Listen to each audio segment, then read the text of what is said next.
ये बात तो अब काफी लोग भूल चुके होंगे, मगर 1980 में जापान को अगली सुपर पावर समझा जाता था। उस वक्त बहुत आम ख्याल ये था कि जापान बहुत जल्द अमेरिका को रिप्लेस कर देगा और बिल्कुल उसी तरह पूरी दुनिया की इकोनॉमी को कंट्रोल करेगा जैसे आज चाइना कर रहा है। अमेरिका में तो जापान को लेकर काफी परेशानी भी पाई जाती थी, यहाँ तक कि इस पर पूरी पूरी मूवीज बनी थी, जैसे कि die hard, rising sun, blade runner वगैरह, जिसमें दिखाया गया था कि कैसे जापानीज कॉरपोरेशंस पूरे अमेरिका को टेक ओवर कर लेंगी। इस खौफ की बहुत बड़ी वजह थी वो इम्प्रेसिव इकोनॉमिक ग्रोथ जो पिछले कुछ सालों में जापान ने हासिल की थी। उस वक्त जापान का economic system western economic model से काफी बेहतर और स्ट्रॉन्ग समझा जाता था। जापानी स्टॉक मार्केट्स बूम कर रही थी। जापान की चीजें पूरी दुनिया पे छाई हुई थी, चाहे वो गाड़ी हो, इलेक्ट्रॉनिक्स हो या मेडिकल का सामान। उस वक्त जापान में लोगों को ये पता था कि यूनिवर्सिटी से ग्रेजुएट होते ही उन्हें फौरन नौकरी मिल जाएगी और फिर लाइफ सेट है, क्योंकि जापान में ऑलमोस्ट हर जॉब लाइफ टाइम जॉब होती है। जापान वाज लिटरली अनस्टॉपेबल और वो 1990 तक दुनिया की दूसरी सबसे बड़ी इकोनॉमी बन चुका था। लेकिन फिर 1991 में कुछ ऐसा हुआ जो जापान का पूरा फ्यूचर बदलने जा रहा था। असल में 1990 से पहले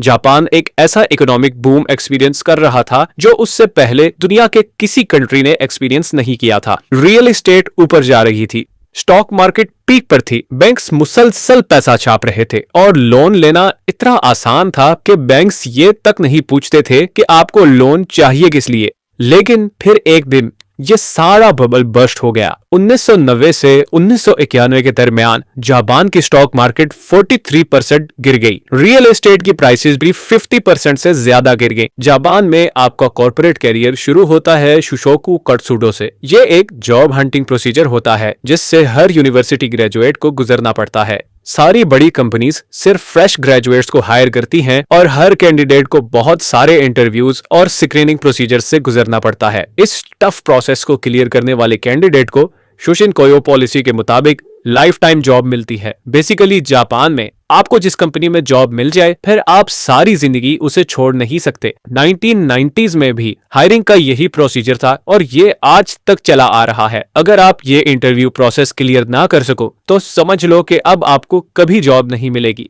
ये एक ऐसा दरवाजा है जो सिर्फ एक बार खुलता है। 1990 के इकोनॉमिक क्राइसिस में सारी बड़ी कंपनीज ने अपनी हायरिंग फ्रीज कर दी और अगले 13 सालों तक ये हायरिंग ऐसे ही बंद रही। इस पीरियड को जापान एम्प्लॉयमेंट आइस एज भी कहा जाता है। वो लोग जो 1990 में ग्रेजुएट हुए थे उन्हें अगले 13 सालों तक कोई जॉब नहीं मिली और जब 2004 में हायरिंग दोबारा खुली तो वो 30 से 40 साल के हो चुके थे और कोई जापानीज कंपनी उन्हें हायर करना नहीं चाहती थी, क्योंकि वो तो सिर्फ फ्रेश ग्रेजुएट्स को हायर करते हैं। जापान दुनिया के उन चंद कंट्रीज में से है जहां के लोगों की उम्रें बहुत लंबी हैं। जापान की 30% आबादी 60 साल से ऊपर है और इसीलिए जापान को सुपर एजिंग कंट्री भी कहा जाता है। इस सुपर एजिंग पॉपुलेशन की एक बहुत बड़ी वजह है वो लॉस्ट जनरेशन, जिन्होंने फाइनेंशियल स्टेबिलिटी ना होने की वजह से कभी शादी ही नहीं की और इसी वजह से वो यंग जनरेशन जो इन 2 करोड़ लोगों ने पैदा करनी थी वो दुनिया में आ ही नहीं सकी। सोसाइटी की एक्सपेक्टेशंस पूरी ना करने की वजह से